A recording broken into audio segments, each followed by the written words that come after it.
दलितों की राजधानी कहे जाने वाले आगरा में दिनांक 26 मार्च दिन बुधवार को सीएम योगी आदित्यनाथ की उपस्थिति में करणी सेना ने बड़ी घटना को अंजाम दे डाला। राज्यसभा सांसद रामजीलाल सुमन द्वारा संसद में सागा राणा की वीरता पर दिए गए बयान के विरोध में करणी सेना के लगभग 100 सभासद लोगों ने कानून व्यवस्था को ताक पर रखकर सांसद रामजीलाल सुमन के घर पर हमला बोल दिया। जमकर उपद्रव मचाया, तोड़फोड़ की गई, वहां रखी गाड़ियों को तोड़ दिया गया। बड़ी बात यह है कि पुलिस की मौजूदगी में यह सारा तांडव किया गया। राज्यसभा सांसद रामजीलाल सुमन के निवास से हरिपर्वत थाना महज 100 मीटर दूरी पर है। धमकियों की पूर्व सूचना के बावजूद पुलिस करणी सेना को रोक नहीं पाई। पुलिस ने करणी सेना पर लाठीचार्ज कर जब करणी सेना ने पुलिस के साथ ही मारपीट कर डाली। इस मारपीट में कई पुलिस वाले भी जख्मी हुए हैं। जानकार सूत्रों की माने तो पुलिस ने करणी सेना को रोकने में लापरवाही बरती और करणी सेना के लोग अपने नापाक इरादों को अंजाम देने में सफल होते नजर आए। अब सवाल यह खड़ा हो जाता है कि जब आगरा कमिश्नरेट पुलिस सांसद के निवास के हमले की घटना को नहीं रोक पाई तो आगरा की जनता की सुरक्षा कैसे करेगी?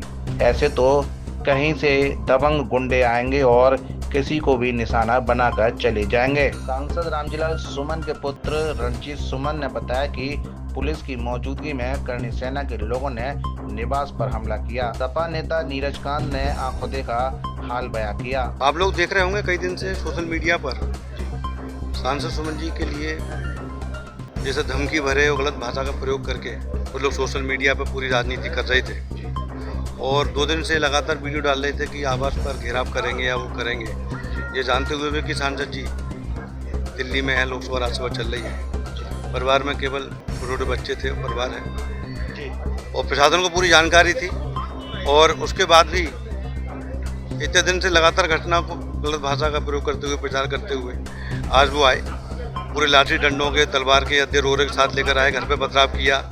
आसपास में और भी लोग रहते हैं, उनके घर पे पथराव किया, लोगों के साथ मारपीट की और पुलिस प्रशासन की मौजूदगी में ये सब हुआ।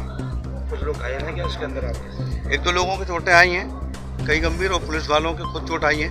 तो बताए 2 लोग आए थे, वो कौन थे? और सोशल मीडिया के माध्यम से पता चला कि सब करणी सेना के लोग बताए जा रहे हैं।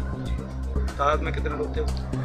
100 सवा लोग होते यहाँ जो अंदर आए थे वो लोग। मैं नीरज कांत मुलायम सिंह से प्रदेश कार्यकारिणी सदस्य हूँ। आज हम सभी यहाँ माननीय सुमन जी के उपस्थित हुए थे यह सोच करके कि यहाँ किसी ने उनको धमकी दी हुई है कि वो यहाँ आकर के कुछ भी हादसा कर सकता है। उसी बात को लेकर के यहाँ काफ़ी लोग एकत्रित हुए थे समाजवादी पार्टी के कि क्या ऐसा किया जाए या क्या हो रहा है, उस पर विचार विमर्श चल ही रहा था। और पुलिस प्रशासन ने आकर के यहाँ ये बोला था, जितने भी लोग यहाँ जमा थे, कि आप लोग आराम से बैठिएगा, अपनी तरफ से कोई भी उपद्रव करने की कोशिश मत कीजिएगा या कोई भी ऐसी हिंसा मत कीजिएगा, बाकी का सब कंट्रोल है और कोई भी यहाँ आकर के इस तरीके की हरकत नहीं कर सकता जिस तरीके की हरकत एक किसी अन्य संगठन ने धमकी भरे शब्दों में यूज़ की थी माननीय सांसद जी के लिए। लेकिन उसके बाद में अभी कुछ समय पहले ही यहाँ पर काफ़ी लोग बड़ी संख्या में आए, लगभग 500,000 की संख्या में सब एक साथ चले आए और यहाँ बैठे लोगों पे हमला कर दिया।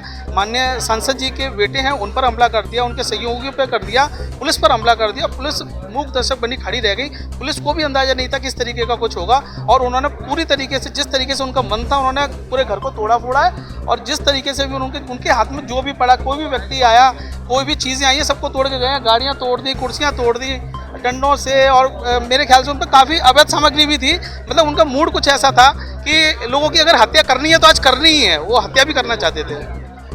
सोशल मीडिया में वायरल वीडियो में करणी सेना के पदाधिकारी साफ तौर पर धमकी दे रहे हैं कि हम फिर आएंगे, इस बार तो बच गए। अच्छा हुआ कि ये जो सफाई के जो गुंडे थे, कोई बात नहीं, तुम्हें जो जवाब है अखिलेश जी को, हम जवाब जो है वो वोट की चोट पर देंगे। और ये जो लगे है ना हमारे चोट, ये कोई चोट नहीं है, ये तो हमें रण में मिलता है ना, हमें मिलेगा, ये तो हम लड़ेंगे। हम लड़े हैं तो घायल भी होंगे। हमारे जो जिसके लिए हम लड़े ना, उसके 80 घाव थे राणा सांगा के। हाथ कट गया था, पैर कट गया था, आंख कट गई थी। हमारे तो हाथ टूटे हैं, सिर फटे हैं, पैर टूट गया भाई साहब का, मेरे हाथ टूट गए, सिर फट गए, पेट में ईंटें लगी है। कोई बात नहीं, फिर भी हम वहां खड़े रहे, देखो अड़े रहे छाती लगा करके उसके गेट के आगे पीछे से लोग मारो और तोड़ो। तो भाई हम जो है ये जवाब देंगे। हम ये छोटी मोटी मारों से मरने वाले नहीं है, इसका जवाब देगा पूरा सनातन, पूरा हिंदू धर्म, 36 बिरादरी, क्षत्रिय समाज जवाब देगा। यहाँ देख रहा है तुमने कार सेवकों में जो गोलियां चलवाई थी तुम्हारी सरकार ने, तुमने ईंट पत्थर मरवाए ना। अरे हमने क्या किया था ऐसा? हमारे पूर्वजों को गाली दो और फिर हम वहां जाकर के तुमसे पूछे कि हमारे सामने बोलो, तो हमारे ऊपर ईंटें पत्थर चलवा दी तुम लोगों ने। कोई बात, तुमने सबसे पहला हमें मार लेते, लेकिन तुम लोगों ने पुलिस प्रशासन को, अरे पुलिस प्रशासन को मारने का क्या था? हमने ये कहा भैया ईंटें मत चलाओ, ईंटें मत चलाओ, ईंटें मत चलाओ। तुमने अखिलेश यादव के नारे लगा के, तुमने सुमन के भड़वे के नारे लगा के ईंटें मारी। छत के ऊपर से चौथी मंजिल, अरे नीचे आता मर्द का बच्चा था भड़वे, ऊपर खड़े होकर के तुम ईंटें मार रहे हो। मर्द दिलेरों से नीचे लड़ते, हम देख कहां से चल के आए हैं, ऐसे लड़ते पर मरेंगे नहीं हम मरेंगे नहीं। 80 घाव लगे ना हमारे क्रूज के, हम 800 घाव खा लेंगे, तेरे 1600 घाव करेंगे। एक सीट आ जाए तो हमारे मुंह पर थूक देना। एक बात और बताना जवाब देंगे कि कुछ करनी सैनिक घायल हैं, समाज के लोग घायल हैं, अपना उपचार करवाएं, उपचार करवाएं। हाँ। और समाज के लोग जहाँ भी मिले उनका उपचार कराएं, मदद करें। और दोबारा फिर आएंगे ना सुमन, फिर आएंगे। अब की बार हमारा खून नहीं है बहेगा, बस समझ लो अब की बार किसका खून बहेगा। घर की ईंटें खोद देंगे, अब की बार नहीं। राज्यसभा सांसद रामजीलाल सुमन द्वारा संसद में राणा सांगा को गद्दार कहने के विरोध में करणी सेना ने कानून हाथ में लेकर सांसद के निवास पर उपद्रव मचाया, भय का माहौल पैदा किया। आज ये दौर आ गया है कि धार्मिक संगठन सजा देने का काम करेंगे। भाई देश में कानून है, पुलिस है, लोकतंत्र का मंदिर संसद है। अगर सांसद रामजीलाल ने राणा सांगा का अपमान संसद में किया है तो संसद के सभापति की जिम्मेदारी बनती है कि इस प्रकरण में संज्ञान लें। सांसद रामजीलाल सुमन के बयान पर भाजपा सांसद प्रतिक्रिया दें, माफी मंगवाने के लिए अपनी योग्यता का परिचय दें। किसी के घर में घुसकर उत्पात मचाना, तोड़फोड़ करना खुली गुंडागर्दी है। सीएम योगी की आगरा में उपस्थिति में करणी सेना द्वारा मचाया गया तांडव से भाजपा योगी सरकार की कानून व्यवस्था पर सवाल खड़े हो गए हैं। साथ ही योगी सरकार के राम राज्य की छवि धूमिल हुई है। फिलहाल इस घटना को लेकर दलित समाज में गुस्सा और आक्रोश व्याप्त है। 7 इंडिया न्यूज के लिए ब्यूरो रिपोर्ट।